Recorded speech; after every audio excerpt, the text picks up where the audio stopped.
The Diamond Age by Neil Stevenson, the first part. And there's a quote here by Sir Charles Petrie from the Victorians. Moral reforms and deteriorations are moved by large forces, and they are mostly caused by reactions from the habits of a preceding period. Backwards and forwards swings the great pendulum, and its alternations are not determined by a few distinguished folk clinging to the end of it. First chapter, subtitled, A Thief Visits a Mod Parlor, Noteworthy Features of Modern Armaments. The bells of St. Mark's were ringing changes up on the mountain when Bud skated over to the mod parlor to upgrade his skull gun. Bud had a nice new pair of blades with a top speed of anywhere from 100 to 150 kilometers, depending on how fat you were and whether or not you wore arrow. Bud liked wearing skin-tight leather to show off his muscles.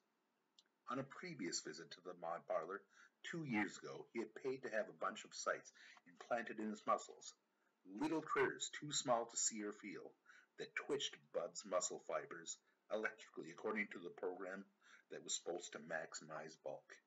Combined with a testosterone pump embedded in his forearm, it was like working out in a gym, night and day, except you didn't actually have to do anything and you never got sweaty. The only drawback was that all the little twitches made him kind of tense and jerky.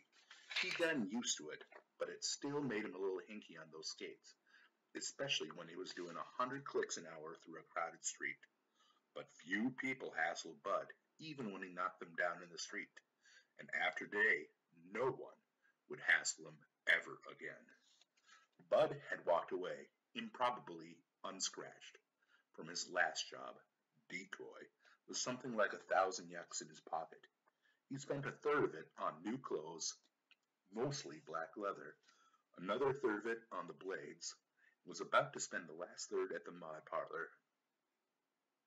You could get skull guns a lot cheaper, of course, but that would mean going over the causeway to Shanghai and getting a back alley job from some coaster, and probably a nice bone infection in with the bargain. And he'd probably pick your pocket while he had you thieved. Besides, you could only get into Shanghai if you were a virgin. To cross the causeway when you were already packing a skull gun, like Bud, you had to bribe the shit out of numerous Shanghai cops. There was no reason to economize here.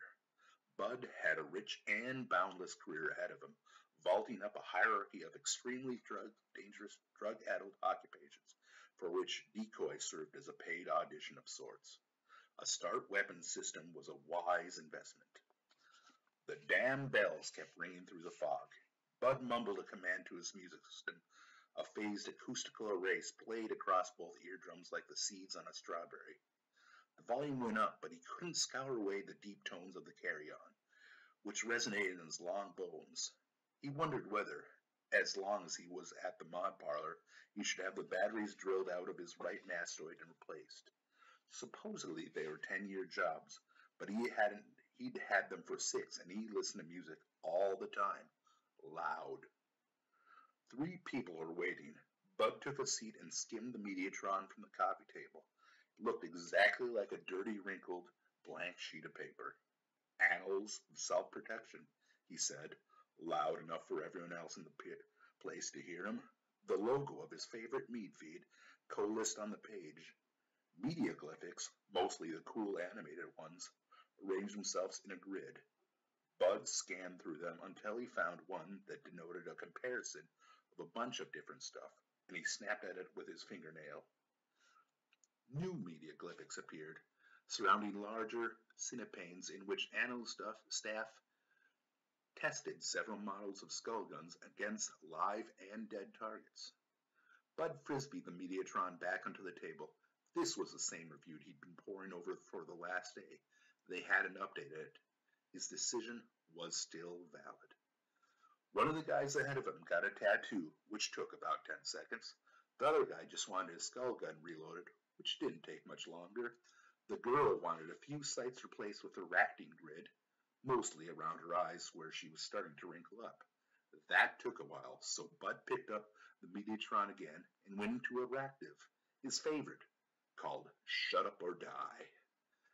The mod artist wanted to see Bud's yucks before he installed the gun, which in other surroundings might have been construed as an insult, but was standard business practice here in the leased territories.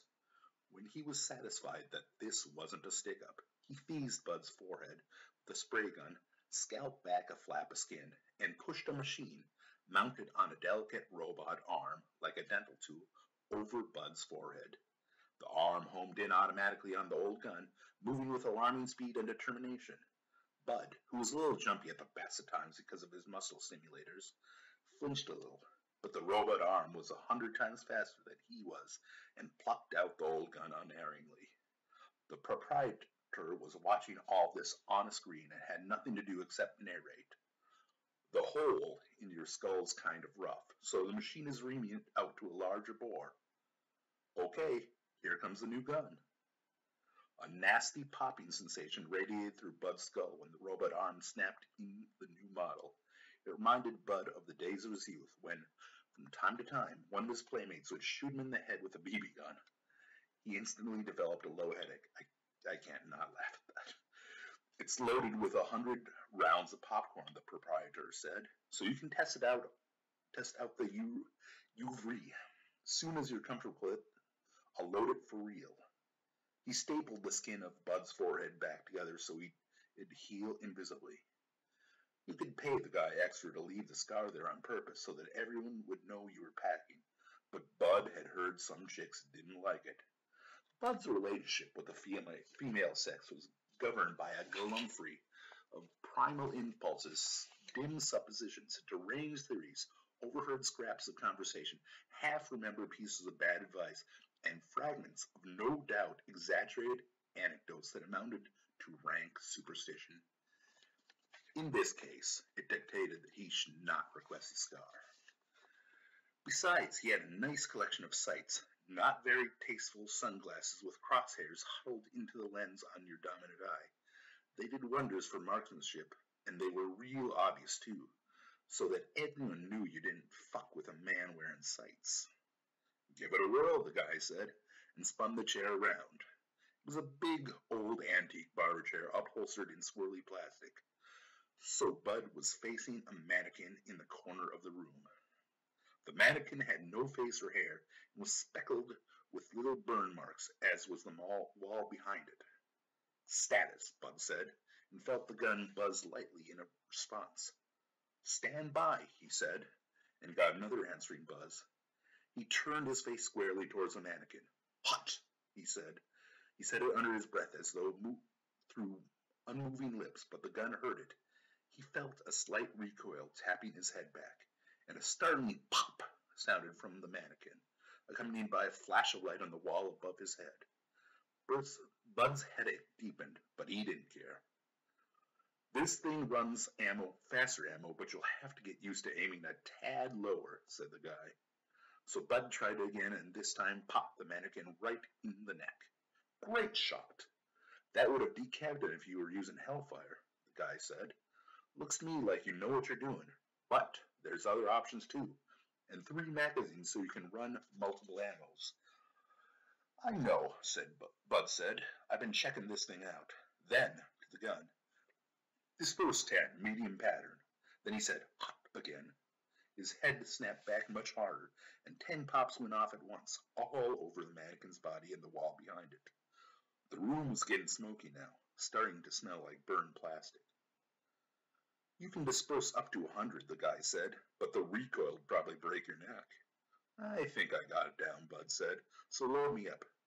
First magazine with electrostun rounds, second magazine with cripplers, third with Hellfires. And get me some fucking aspirin.